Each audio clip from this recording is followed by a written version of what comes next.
Okay, so my husband recommended a book years and years and years ago, and it's Mhm. called something like The Seven Habits of Highly Successful People or something like that. Have you ever Okay. heard of it? I think it's Yeah. been he's a lawyer, so like in his like lawyer world, it seems to be quite like corporate, but it's also really good personally. So I downloaded it on an audio player, shall I say? Yes. Um, I love and an on audio Tuesday, book. yes, an audio book and an audio player. I'm not going to name brands because I'm not associated with them. But if you would like to pay us to talk about it, I'm happy with that. Um, and anyway, on Tuesday, I went down to London for a training day with Lycon because I'm one of their trainers. So they got all the trainers back together, which I will go into on another episode because it's really interesting what happened on Tuesday. But that's not what I'm going to bring up now. But on the way, I decided to listen to this book. Sat on a busy train, and I was like, you know, I can't be bothered to read. I can't be bothered to work. So I decided to listen.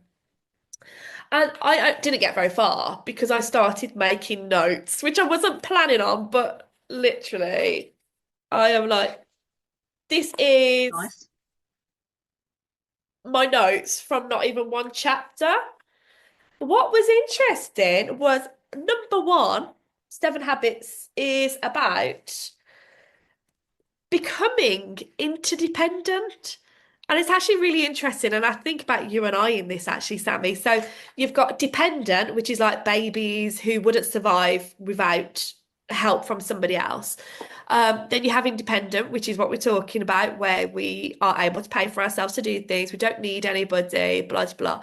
But then true the true success is becoming interdependent, where you recognize that you are independent, you can do things that you want to, but also you understand that by allowing somebody else in, be it relationship, business, friendships, bringing somebody else in and working together as a team makes you way more successful. So being, and that's called interdependency. So being interdependent apparently is one of the ways to become extremely successful, which is what you're doing in a marriage. You know, you Yeah. are independent, you're financially independent, but you are also working together as a team like us. So yeah, really interesting.